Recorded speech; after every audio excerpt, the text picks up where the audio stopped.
healthcare providers in this new reality. They've been forced to rapidly reconfigure and reshape their work in light of the massive disruption COVID-19 has wrought. Addressing these broader challenges is not something that I can or should do through executive order.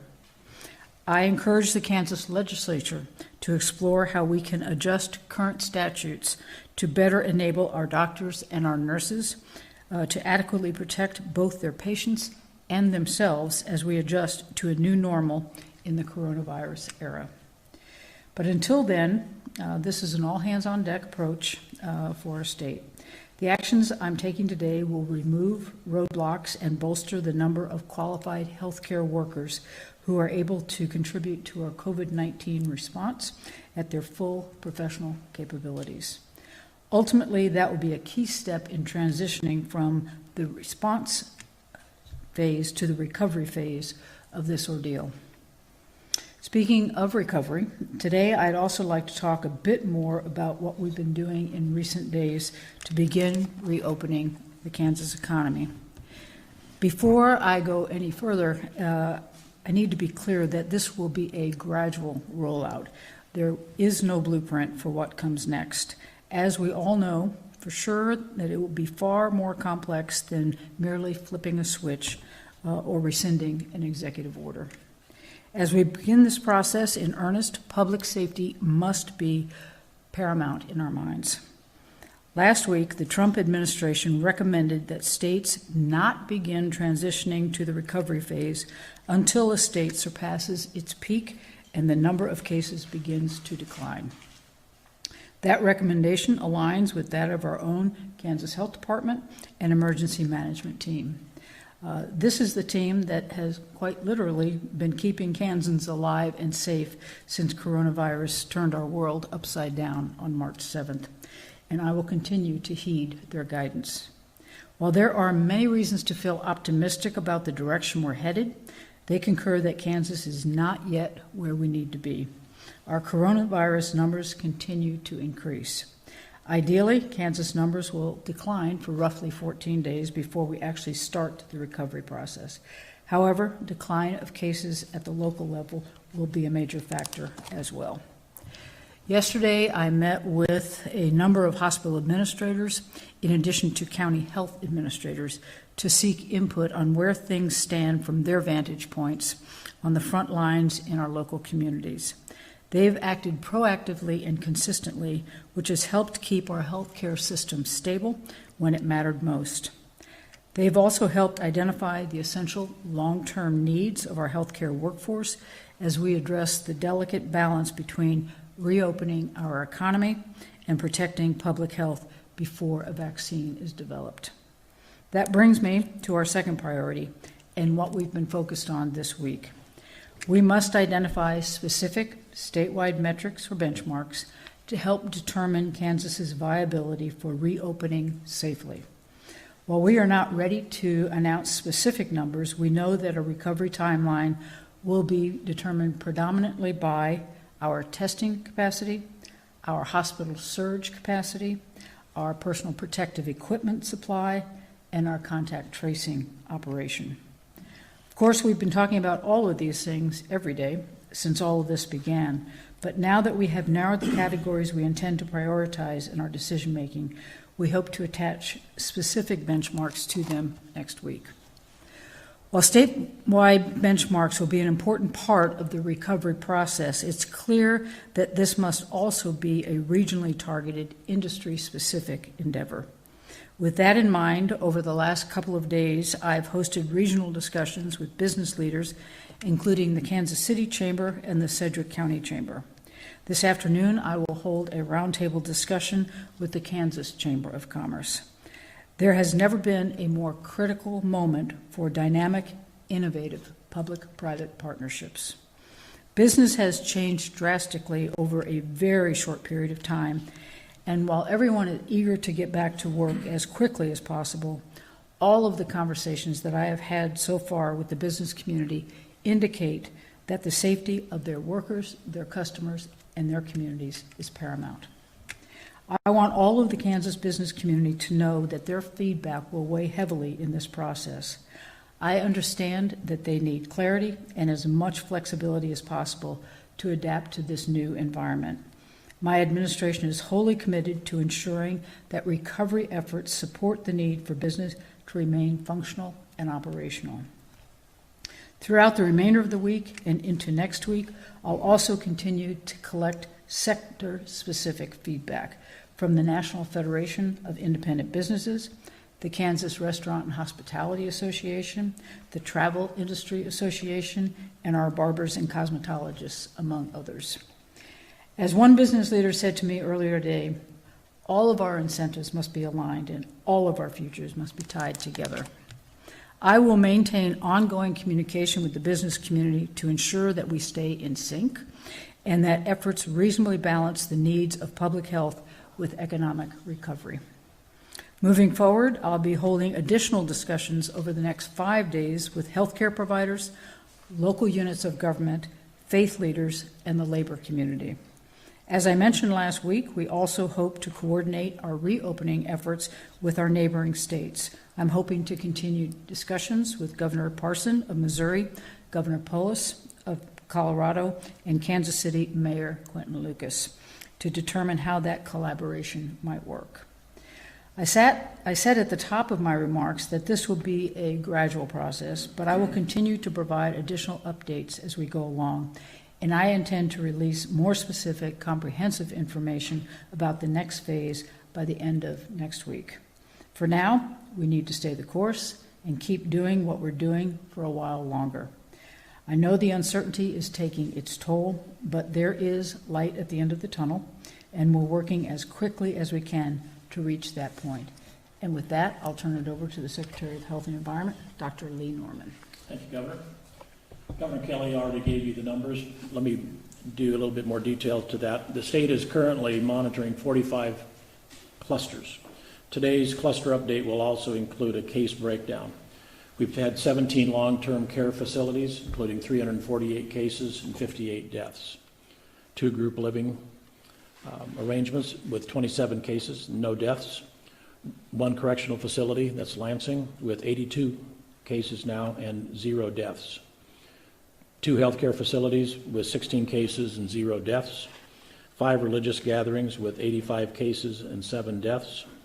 19 in private companies with 81 cases and 0 deaths. And now 6 meatpacking plants with 168 cases and 0 deaths. Testing.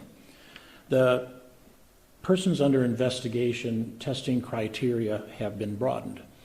You've heard me talk before, and in keeping with CDC guidelines, about using fever and cough as a requirement. As of yesterday, and this is reflected on our website, it no longer requires a fever for the testing and doesn't require a cough.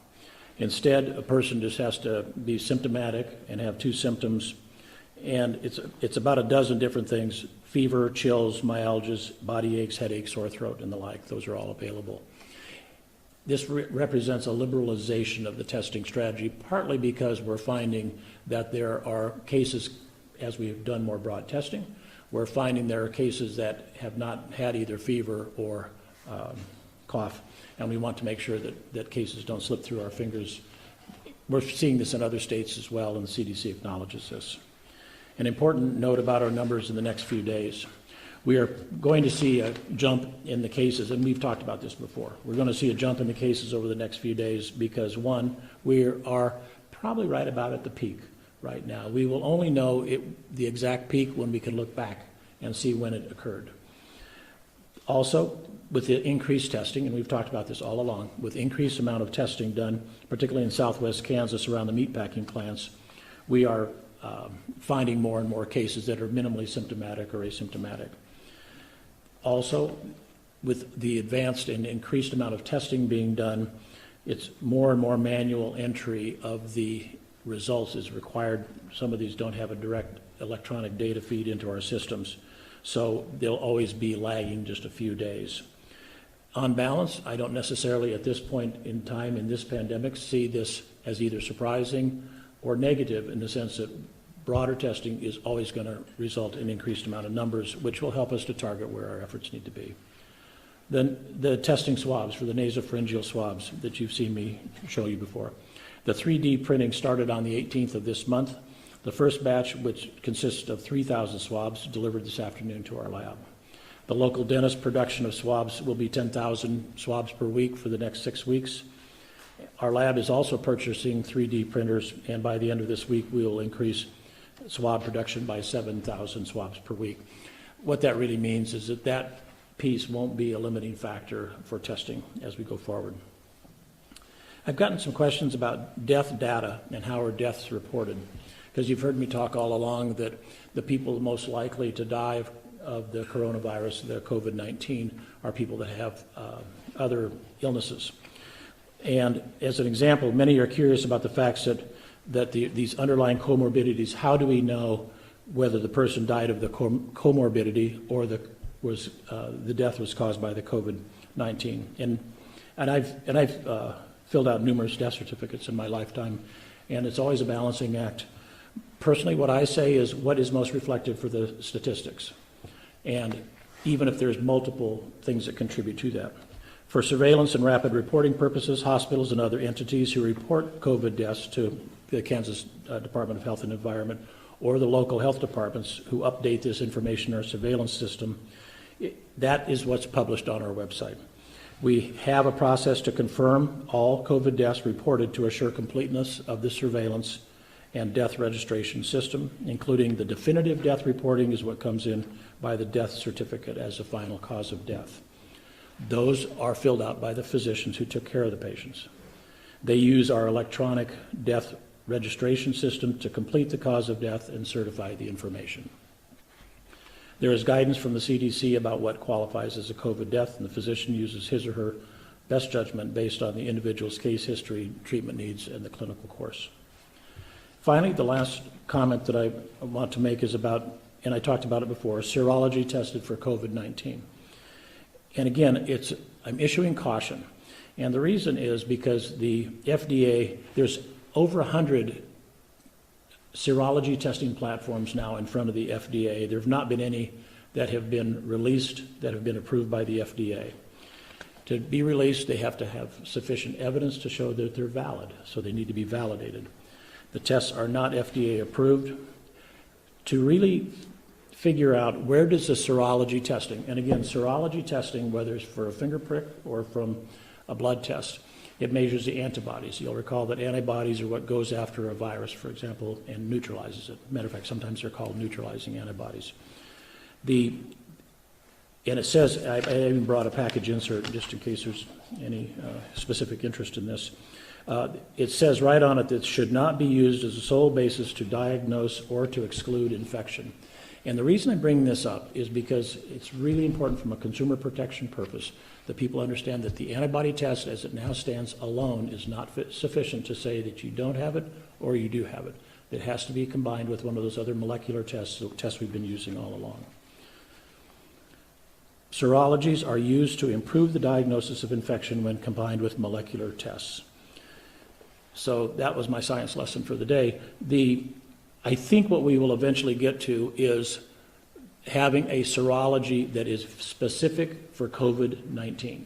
Because now the serologies, the antibodies that are measured, they might indicate prior infection with COVID-19, but they might also indicate that the person has had a coronavirus infection before, one of the plain old ones that causes cold, upper respiratory infections. And just think about if somebody had had just a plain old cold with coronavirus, a blood test that says they've had COVID-19, and then somebody is told, oh, you're immune to COVID-19, let's go put you on a COVID-19 ward, and you can relax your PPE requirements, et cetera. That person would be very vulnerable to it, and that would not serve them well for obvious reasons. That's the end of my prepared comments. Governor, I have a question about this executive order you've issued. Do you all have an estimate for how many people that might bring into the healthcare system to help? I can't give you a number of new people that it would bring in. Obviously, when you're looking at those whose license or registrations were lapsed, those would be potentially new folks. And I think we could see a lot of that in our nursing facilities, where you have a lot of folks who were CNAs or LPNs might be able to come back and work in that sector.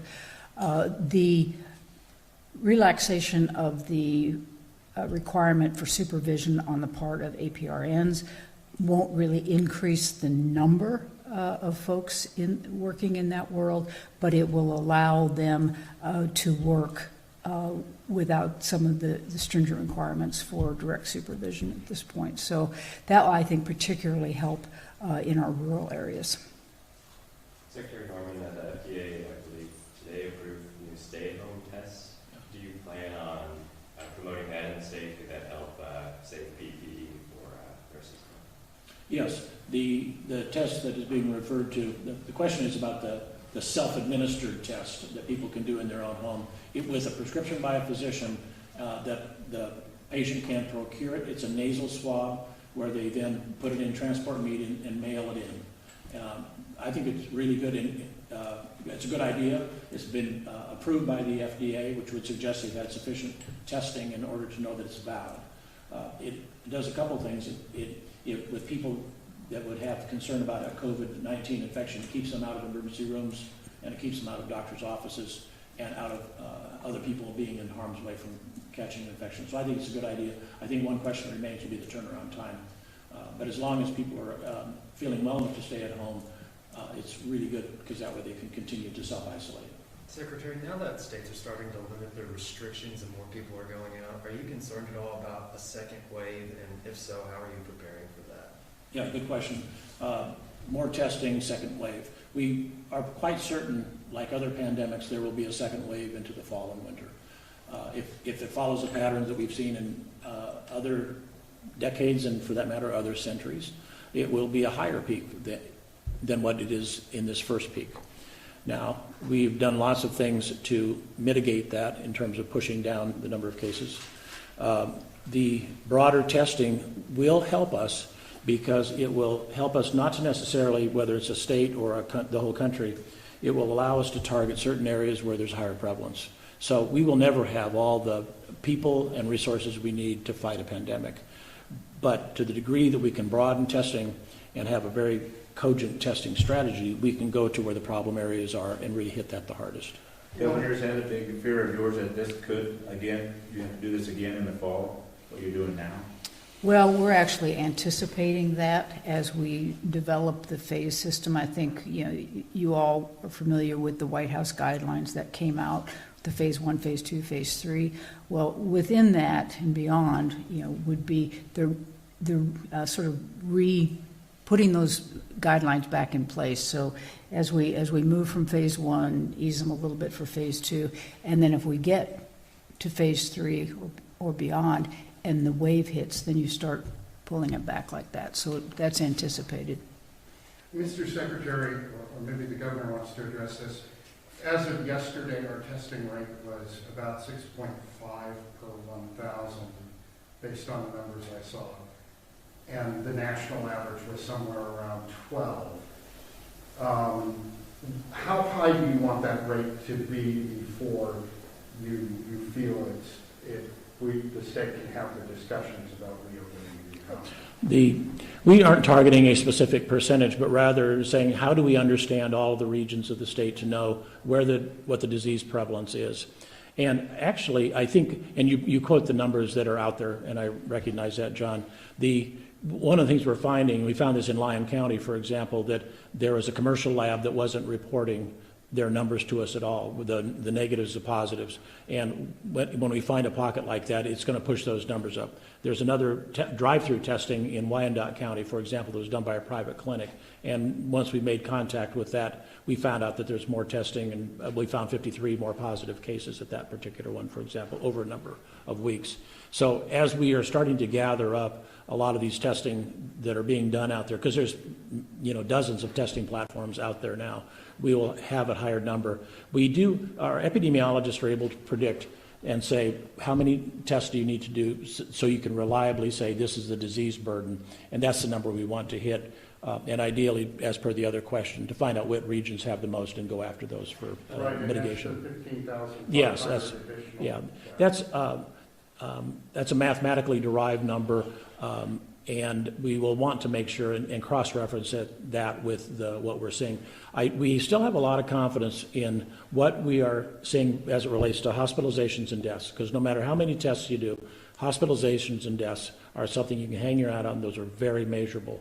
And again, we are I think you can always do better, but we are, I think, very favorably, certainly in the top half of the country in both of those in terms of performance. So will we be measuring, you talked about the metrics for opening up the state again. Are the deaths more important than the known cases? Because what I wondered about is, you mentioned that we want maybe 14 days in a row of fewer cases, but as we expand testing, it seems impossible that the case numbers are going to go down because we're going to identify, as you mentioned in the plants, more asymptomatic cases and such. So at what point would we see case numbers going down? When they go down. I know that sounds kind of smart mouth, but it's really, we expect to see a decrease in the number of new cases, even though for a while we're going to see a bit of an increase. I still think we're going to see it going down. We're actually seeing a general plateauing off now to slightly drifting down. We're not quite enough days into it yet to know that for sure. Well, when you say going down, do we mean that we go from having cases increase 6-7% to 1%, or are we talking about the number of cases that we've all been reporting actually start to decline? The new cases, the raw number of new cases going down. So that extra 39, 40, 100, whatever that number is, you want to see that number going down consistently for 14 days. Yeah, when you play this out mathematically, you can run it out to say that by X date, there'll be 5 new cases today, 0 new deaths, and no new hospitalizations. I mean, that's the kind of numbers we hope to trail it down to. Right. So if we see a trend over 14 days of it's 30 new cases, 25, 24, Right. 20, that's what we're looking at. Exactly. Okay. Governor, I've got a question from the Casey Star. Senate Majority Leader Mitch McConnell said he favors allowing states facing financial pressure to declare bankruptcy. What's your reaction to that? Well, I very much appreciate the ability to do that, but I think it's a really bad idea. I think what would be a much better idea, and I believe that there's a bipartisan group in Washington right now looking at a stimulus 4 package. I think the Senate passed the stimulus 3.5. Yesterday, the House is expected to pass it tomorrow. That will bring some additional money in for the small businesses, for hospitals, and for testing. What the National Governors Association has been begging for, and I think we're getting a response now from Congress, is a package that would be targeted specifically to states and local units of government to backfill some of the revenue shortfalls that everybody's experiencing. Secretary Norman, do you expect with more tests then the peak is getting pushed farther back? It probably, but I don't think it'll be by a great amount. Governor, I'm a little unclear. Can you walk us through then what is your authority at this point to extend social distancing and stay-at-home measures since the legislature isn't coming back? Where do we stand on that? Well, we stand in a quandary. They set the May 1st deadline, for the emergency orders to expire. And just today, the LCC determined that the legislature will not come back as a body until May 6th, I believe. So we're looking at what options we have. We believe that we've got some options to deal with that because in no way can we let those orders expire. Well, Governor, the argument is first that you can just issue another state of emergency, and then of course your chief of staff probably told you that the discussion was that you yourself kind of caused this problem by suing the legislature. That had you not sued, this issue of what its authority was exactly and all that would have never come up, and that legislative leaders could have just extended your state of emergency. Well, John, I'm not going to get into whose fault is it. I'm just going to be really solutions focused, and we've got our legal team working on that right now. Secretary Norman, the Sedgwick County Commissioner has floated the possibility of allowing coronavirus to run its course in order to achieve herd immunity. What would be the consequences of that approach? Yes, herd immunity. Herd immunity is when a sufficient number of people in a population get it that it then doesn't transmit from person to person because everybody's essentially had it. I think it's a really bad idea. It would be a good idea if it were a minor illness that didn't have a lot of deaths associated with it. But this one, if we were to take that, would probably be, in the nationwide anyway, 6 to 7 figured number of deaths. Because a very small percentage of 340 million people is a lot of people. Rather, the more modern approach would be to do all the other mitigating things we can do, push as many cases into the future as possible, and then we'll have a vaccine, then we'll get herd immunity through the vaccine. Governor, any update or any change on whether the state is considering closing meatpacking plants to stop the spread of cases? There's no discussion of closing those meatpacking plants. The discussions that we have been having with Tyson and Cargill and National Beef are ways to prevent the spread. What safety procedures can be put into place so that they can keep those production lines open. We think that's really important. Kansas provides about a quarter of the beef sold all across the nation and about the same amount globally. So it's a very, very important supply chain that we need to keep as productive as we can. Obviously, if the risks get too much, if we can't control it, then we'll have to have those discussions. But right now, the goal is really to put in place enough safety procedures to allow them to operate. Maybe not operate on the full scale that they've been doing, but still operate. I do have a question because we talk about, you all present the number of counties each day, and that number keeps increasing a little bit each day. Do you expect there to be a point at which every county in Kansas has multiple cases or not? Because one of the arguments for talking about reopening the economy, at least in certain locations, is, well, there are counties that don't have any confirmed cases. And why should they be on lockdown when they don't have any confirmed cases? I might let you go Yeah. and take that one. I would hazard a guess that there's coronavirus, the COVID-19 in every county. In some of the very low population, smaller counties, there's also less testing. But I think that there will be ultimately diagnosed cases in every single county in Kansas. I would predict that would be the case. Secretary, could you talk about the River Bend Rehab Center in Kansas City? Are there inspections going into that? What are you looking for and kind of the process there? Where are we at? Yeah, they've had many cases, as you know. We've talked about it a number of times. Patients that have gotten better have returned there. I don't know exactly what their census is. We're working closely with KDADS, with our own sister agency. CMS is going into also along with KDADS to do a review of the infection control practices and patient safety and staff safety for that matter.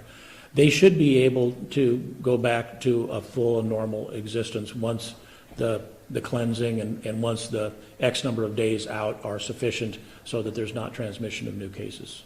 Governor, do you have an update on any potential plan for early release for inmates in corrections facilities? We're actually very close to announcing that. Yes, we do. I don't want anybody to think it's going to be a whole huge number, but we have gone through the list of people who might be eligible for that and made sure that they've got the viable release plans in place and that they sort of fall on the risk scale in a way that we're comfortable and we're not putting a burden on our counties, our communities. So yeah, we'll probably be announcing that in the next few days.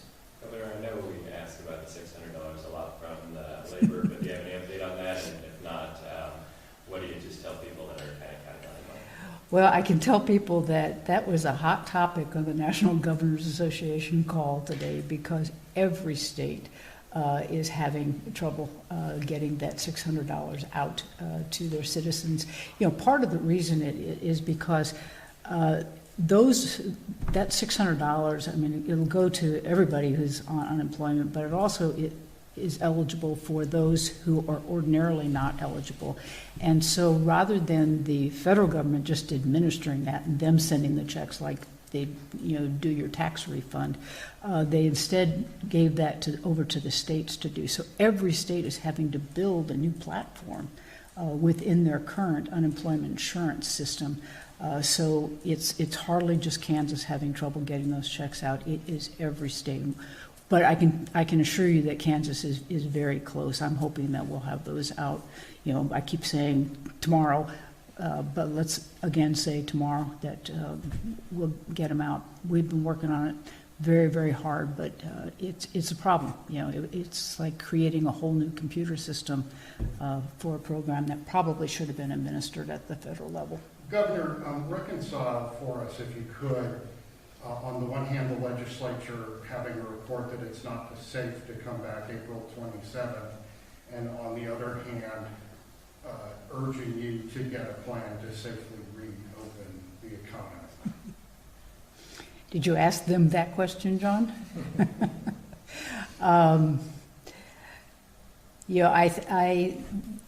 I'd have to look at the calendar to see what March 6th looks like. That's probably that Wednesday or Thursday of that week.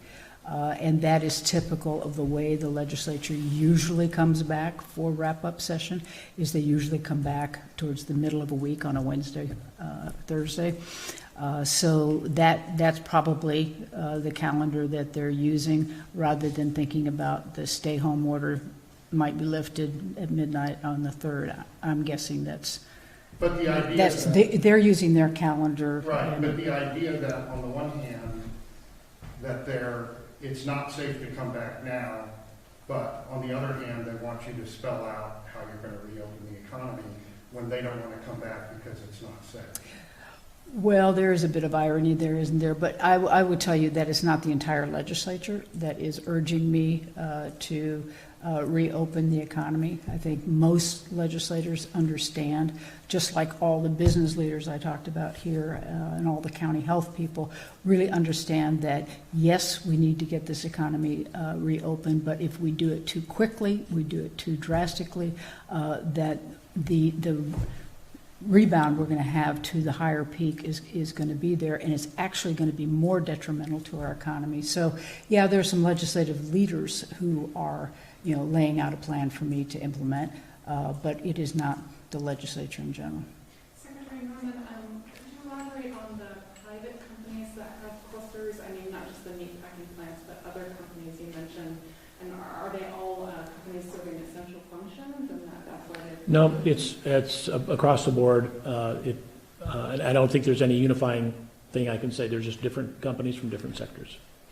Are we reaching the 700 to 1,000 tests to the day now, kind of the capacity at the state labs? We have not reached that yet at the state lab, although we do have the capacity now to do that. One more question? Yes, the 6 meatpacking plant clusters, those are included in the 19 private industry.